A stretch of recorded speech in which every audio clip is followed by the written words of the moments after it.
ಸಿಪಿಎಸ್ಐ ಪರಶುರಾಮ್ ಅವರ ಸಾವು ಈಗ ಸಾಕಷ್ಟು ಒಂದು ಅನುಮಾನಗಳನ್ನು ಹುಟ್ಟು ಹಾಕ್ತಾ ಇದೆ. ಶಾಸಕರಾಗಿರುವಂತಹ ಶರಣಗೌಡ ಕಂದಕೂರು ಅವರು ನಮ್ಮ ಜೊತೆ ಇದ್ದಾರೆ, ಮಾತಾಡೋಣ. ಸರ್ ನಮಸ್ತೆ. ಕಂದಕೂರು ಅವರೇ, ನೀವು ಮಾತನಾಡಿದ್ರ ಪರಶುರಾಮ್ ಅವ್ರ ಜೊತೆಗೆ? ಸರ್ ನಮಸ್ತೆ ಸರ್. ನಮಸ್ತೆ ಸರ್. ನನಗೆ ಒಂದ್ 2 ದಿನದಿಂದ ಆರೋಗ್ಯ ಸರಿ ಇಲ್ಲ, ಮನೆಯಲ್ಲಿದ್ದೆ. Okay okay. ಮೊನ್ನೆ ನೈಟು ಪಾಪ ಏನೋ ಟ್ರಾನ್ಸ್ಫರ್ ಆಗಿದೆ ಅಂತ ಫೋನ್ ಮಾಡಿದ್ದ. ನಿಂದು ಇನ್ನೂ 1 ವರ್ಷ ಆಗಿಲ್ಲಲ್ಲಪ್ಪ ಅಂತ ಕೇಳಿದೆ ನಾನು. ಓಕೆ.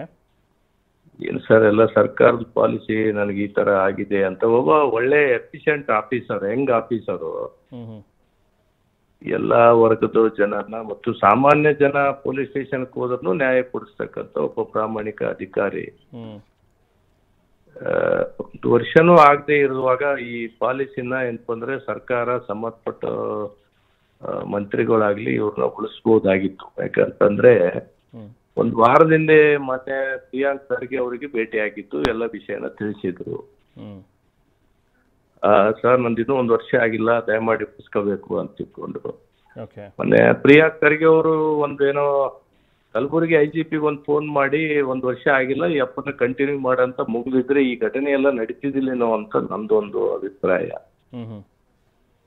ಸೊ ಇವತ್ತು ನಮ್ಮ ಜಿಲ್ಲೆಯಲ್ಲಿ ಏನೇನ್ ವ್ಯವಸ್ಥೆ ನಡೆದಿದೆ ಅಂತ ತಿಳ್ಕೊಂಡು ಈಗಾಗಲೇ ನಾನು ಅನೇಕ ಸದನದ ಒಳಗ ಎಲ್ಲರೂ ನಾನು ಚರ್ಚೆ ಮಾಡಾಗಿದೆ, ಹೇಳಾಗಿದೆ.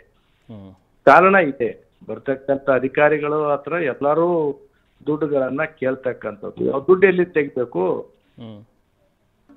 ಇದು ನಮ್ಮ ಜಿಲ್ಲೆ ವ್ಯವಸ್ಥೆ. ಜಿಲ್ಲೆದಾಗೆ ಅಧಿಕಾರಿಗಳು ಬರ್ಬೇಕಾದ್ರೆ ಹೆಚ್ಚು ದುಡ್ಡು ಕೊಟ್ರೆ ಎಲ್ಲಿಗೆ ಹೋಗ್ಬೇಕು, ಎಲ್ಲಿ ಲೂಟಿ ಮಾಡ್ಬೇಕಂದ್ರೆ ಯಾದಗಿರಿ ಜಿಲ್ಲೆ ಎಂಬುದು ಇವತ್ತು ರಾಜ್ಯ ಮಟ್ಟದಲ್ಲಿ ಹೆಸರಾಗಿರ್ತಕ್ಕಂಥದ್ದಿದೆ. ಇದು ಒಂದು ಉದಾಹರಣೆ ಮಾತ್ರ. ಇವತ್ತಾಗಿರ್ತಕ್ಕಂಥ ಆ ಹೆಣ್ಮಕ್ಳು ತುಂಬು ಗರ್ಭಿಣಿ, ಪರಶುರಾಮ್ ಅವರ ವೈಫ್, ಅವ್ರ ಕುಟುಂಬನ ಅಂತಂದ್ರೆ ನಾವೇನ್ ಮಾಡೋದು? ಈಗೇನ್ ಆರೋಪ ಕೇಳಿ ಬಂದಿದೆ, ಈ ಆರೋಪನ ಅನೇಕ ಸಲ ನಾನು ಸದನದ ಒಳಗೆ ಮಾಡಿರ್ತಕ್ಕಂಥದ್ದಿದೆ. ಇದ್ರ ಬಗ್ಗೆ ಸರ್ಕಾರ ಇದ್ರ ಬಗ್ಗೆ ಗಂಭೀರವಾಗಿ ಸೂಕ್ತವಾದ ಕ್ರಮ ಜರುಗಿಸ್ಬೇಕಾಗುತ್ತೆ. ಈ ರೀತಿ ಯಾರೋ ಅಧಿಕಾರಿಗಳಿಗೆ ದುಡ್ಡಿನ ಆಸೆ ತೋರಿಸಿ ಅವರು ದುಡ್ಡಿನಿಂದ ಏನಂತಂದ್ರೆ ನಾವು ಪೋಸ್ಟಿಂಗ್ ಗಳನ್ನ ಕೊಡ್ತೀವಿ ಎಂಬುದು ಬಂದ್ರೆ ಪ್ರಾಮಾಣಿಕ ಅಧಿಕಾರಿಗಳು ಏನ್ ಮಾಡ್ಬೇಕು?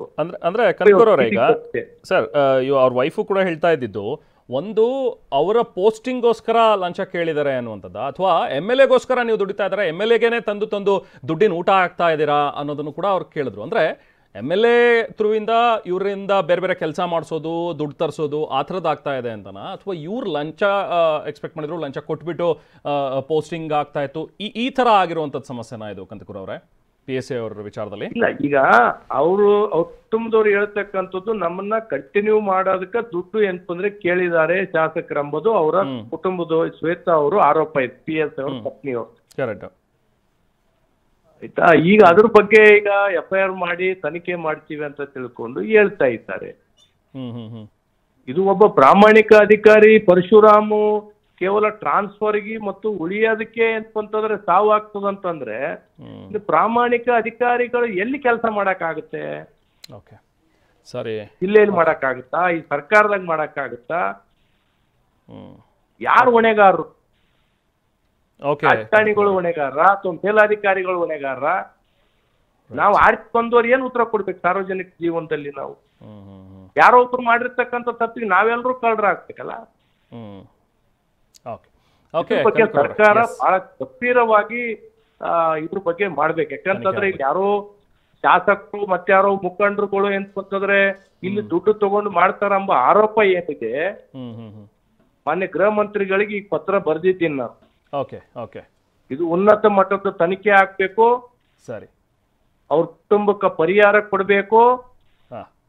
ಇವತ್ತು ನಾನು ಅಂತಂದ್ರೆ ಒಬ್ಬ ಪ್ರಾಮಾಣಿಕ ಅಧಿಕಾರಿನ ಕುಟುಂಬದ ಜೊತೆಗೆ ನಿಲ್ತಕ್ಕಂಥ ಕರ್ತವ್ಯ ಒಬ್ಬ ಶಾಸಕನಾಗಿ ನಮ್ಮ ಜಿಲ್ಲೆಯಲ್ಲಿ ಈ ರೀತಿ ಘಟನೆ ಆಗಿದೆ.